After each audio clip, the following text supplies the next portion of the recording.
Please subscribe Sadhguru Sai Creations.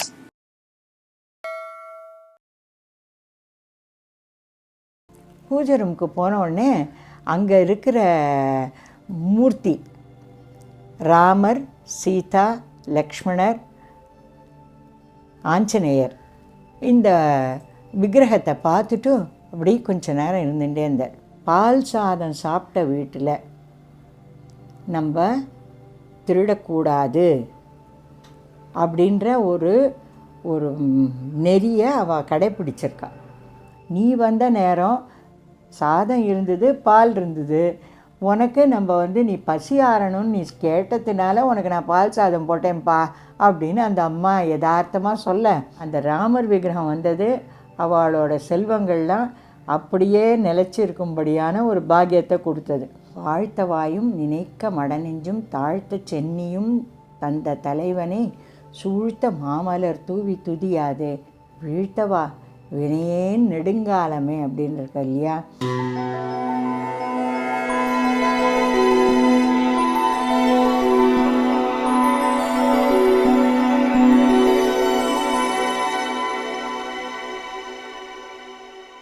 Sri குருபியோ நமக. பரமாச்சாரியால் திருவடிகளே சரணம். ஒரு சமயம் ஆச்சாரியால் பாத யாத்திரையாக கடலூர் அதுக்கு பக்கத்தில் இருக்கிற கிராமத்து வழியாக போயின்னு இருக்கா. அப்போது அங்கே ஒரு கிராமத்தில் என்ன பண்ணினா, போயிட்டே இருக்கும்போது கொஞ்சம் நில்லு, நான் இந்த ஆற்றுக்குள்ளே போகணும் அப்படின்னு சொல்லிவிட்டு அப்படியே அந்த ஆற்றுக்குள்ளே நேராக போயிட்டா. அங்கே இருக்கிறவா எப்போதுமே நம்மளோட என்னென்னாக்க ஆச்சாரியால் இந்த பாதை வழியாக போகிறான்னாலே எல்லோரும் பூர்ண கும்பம் அதோட நம்ம வரவேற்கணும்னு நினச்சி நம்ம காத்திருக்கிறது தான் வழக்கம். அதே மாதிரி அந்த குடும்ப தலைவரும் என்ன பண்ணினார், காத்துட்டு இருந்தார். அவர் பூர்ண கும்ப மரியாதையை எடுத்துட்டு நேராக பூஜை ரூமுக்கு போயிட்டார். பூஜை ரூமுக்கு போன உடனே அங்கே இருக்கிற மூர்த்தி ராமர், சீதா, லக்ஷ்மணர், ஆஞ்சநேயர் இந்த விக்கிரகத்தை பார்த்துட்டு அப்படி கொஞ்ச நேரம் இருந்துகிட்டே இருந்தார். ஆமாம், இது உனக்கு ஒரு 500 வருஷத்துக்கு முன்னாடி இருக்கிற விக்கிரகமாச்சே, உனக்கு எப்படி கிடச்சிது அப்படின்னு சொன்னார். அது என்னென்ன, அந்த குடும்ப தலைவர்கிட்ட அவர் என்ன சொல்கிறான்றதை கேட்டு தெரிஞ்சுக்கணுங்கிற மாதிரி ஒரு பாவனையில் அவர் கேட்டார். அவருக்கு அது தெரியாது, சர்வஜன் அவர் இருந்தாலும் ஒரு இதுவாக அவருக்கு ஒரு இது கொடுப்போமே அப்படிங்கிற மாதிரி ஒரு இம்பார்ட்டன்ஸ் கொடுத்து, இந்த விக்கிரகம் உங்களுக்கு எப்படி கிடச்சிது அப்படின்னு கேட்டார். அவருக்கு உடனே அதை ஒரு பெரிய ஒரு விஷயமாக சொல்ல ஆரம்பித்தார். என்னென்ன, அந்த காலத்தில் தன்னோட பிள்ளைக்கு பூணல் போடணும் அப்படின்னு சொல்லிட்டு பெரிய ஏற்பாடெல்லாம் பண்ணி, எப்படியுமே ஆற்றுல பூணல் போடுறா அப்படின்னு எனக்கு சுற்றி இருக்கிற அக்கம் பக்கத்து மனுஷாலும் உறவுக்காராலும் அந்த தெருவிலேயே ஃபுல்லாக இருப்பாள்.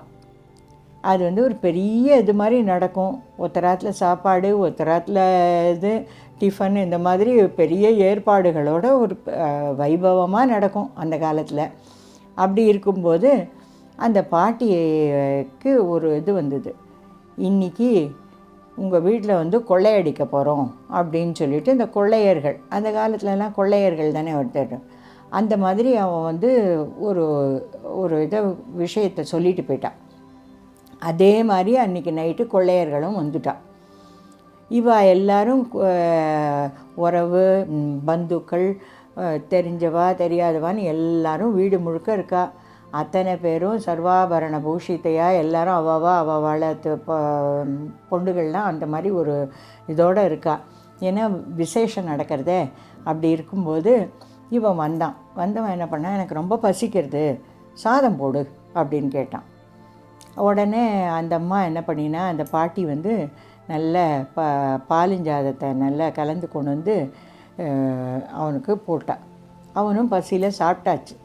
சாப்பிட்ட அப்புறம்தான் அவனுக்கு தோன்றது, அச்சுச்சோ பால் சாதம் சாப்பிட்டோமே, திருடனாக இருந்தால் கூட சில இதை கடைப்பிடிச்சிருக்காவா, சில நெறிகளை. பால் சாதம் சாப்பிட்ட வீட்டில் நம்ம திருடக்கூடாது அப்படின்ற ஒரு ஒரு நெறியை அவள் கடைப்பிடிச்சிருக்கா. அவன் சாப்பிட்டெல்லாம் முடிச்சப்புறந்தான் பசி ஆறிடுத்தவனுக்கு அப்புறம்தான் புத்தியில் ஓட்டுறது, அடா இந்த அம்மா நமக்கு பால் சாதம் போட்டாலே இந்த வீட்டில் எப்படி நம்ம திருடுறது அப்படின்னு பார்த்தான். அந்த அம்மாட்ட கேட்டான், ஏன் நீ எனக்கு பால் சாதம் போட்ட? உனக்கு நான் போட்டேன் இல்லை, நான் இன்றைக்கி திருட வரேன்னு தானே உனக்கு தெரிவிச்சிருக்கேன், அதை எப்படி நீ பண்ணின அப்படின்னு கேட்டான். அப்பா அந்த அம்மா சொன்னா, அப்பா நாளைக்கு அந்த குழந்தைக்கு பூணல் வைபவமாக அதுக்குண்டான விழா ஏற்பாடுகள்லாம் நடந்துட்டுருக்கு, அதனால் எல்லாமே நாங்கள் முடிச்சிட்டோம். நீ வந்த நேரம் சாதம் இருந்தது, பால் இருந்தது, உனக்கு நம்ம நீ பசி ஆறணும்னு நீ கேட்டதுனால உனக்கு நான் பால் சாதம் போட்டேன்ப்பா அப்படின்னு அந்த அம்மா யதார்த்தமாக சொல்ல, அவன் என்ன பண்ணினா, சரி இரு அப்படின்னு சொல்லிட்டு உள்ள தன்கிட்ட இருக்கிற ஒரு இதை எடுத்து கொடுத்தான், ஒரு பைய. அந்த பையில் தான் இந்த ராமர், சீதா, லக்ஷ்மணர், அப்புறம் அனுமான் இந்த விக்கிரகங்கள் இருந்தது. அதை பார்த்துவிட்டு அவளுக்கும் சந்தோஷம், அவன் கொடுத்துட்டு அவன் பாட்டு கிளம்பி போயிட்டான். அதுக்கப்புறம் அவள் அப்பா, அதுக்கப்புறம் அந்த குடும்ப தலைவர் இவாள்லாம் அதே மாதிரி தான் ஆசிரியிச்சின்னு வந்தா. அதோடு இல்லை, அவள் ஊரில் ராமநவமி உற்சவத்தை அவர் இந்த விக்கிரகம் வந்ததுக்கப்புறம் பண்ணவும் ஆரம்பித்தார். அதுக்கெல்லாம் வழி காமிச்சு விட்டது யாருன்னு பரமாச்சாரியார். இது சாதாரண விக்கிரகம் இல்லைப்பா, 500 வருஷமாக பழமையான விக்கிரகம். இதை நீ எவ்வளவு ஆசிரியக்கிறியோ அவ்வளோ கூட உனக்கு மேன்மையை கொடுக்கும் அப்படின்னு சொல்லிட்டு, என்னென்ன இம்மையே இராம என்னும் 2 எழுத்தினால் நன்மையும் செல்வமும் நாளும் நல்குமேன்னு கம்பர் பாடினார்ல. அதனால் நன்மையோ செல்வமோ, ஏன்னா அந்த ராமர் விக்கிரகம் வந்தது அவளோட செல்வங்கள்லாம் அப்படியே நிலச்சிருக்கும்படியான ஒரு பாக்கியத்தை கொடுத்தது. இந்த கதையை அவர் மனசில் முன்னாடியே அவருக்கு ஞான திருஷ்டினால் தெரிஞ்சுண்டு அதை குடும்பத்தலைவர் வாயால் அதை கேட்கணுன்னு அதை பண்ணி அவரையும் நெறிப்படுத்தி, இந்த மாதிரி பூஜைகளை நீ எப்போதும் விடாமல் நீ பண்ணு அப்படிங்கிறத அவருக்கு அறிவுரையும் சொல்லி ஆசீர்வாதமும் பண்ணி, அந்த இடத்துலேருந்து பரமானுகிரகம் அங்கே இருந்த அத்தனை பேர், அந்த ஊர் சின்ன ஊர், அந்த சின்ன ஊரில் இருக்கிற அத்தனை மக்களையும் ஆசீர்வாதம் பண்ணி சீர்திருத்தி அவர் வழிகாட்டின அந்த அழகு இருக்குல்ல, அதை சொல்லி சொல்லி மாளாது. மகா பெரியவர் தன்னோட நயன தீட்சையினால் அனுகிரகம் பண்ண அந்த ராமர் சிலை இன்றும் அதனோட ஆராதனை தொடர்ந்து நடைபெறுறது. குறிப்பாக ராமநவமி உற்சவமும் அந்த க்ஷேத்திரத்தில் கொண்டாடப்படுறது. கடவுளை நம்பினார் கைவிடப்படார், நம்பினோர் கெடுவதில்லை, 4 மறை தீர்ப்பு அப்படின்னு சொன்னார்ல. அப்படின்னு அதனால் லைஃப்பை நம்ம இன்னும் சிரேஷ்டமாக ஆக்கிக்கணும். ஏன்னா வாழ்த்த வாயும் நினைக்க மடநெஞ்சும் தாழ்த்த சென்னியும் தந்த தலைவனை சூழ்த்த மாமலர் தூவி துதியாதே வீழ்த்தவா வினையேன் நெடுங்காலமே அப்படின்னு இருக்க இல்லையா.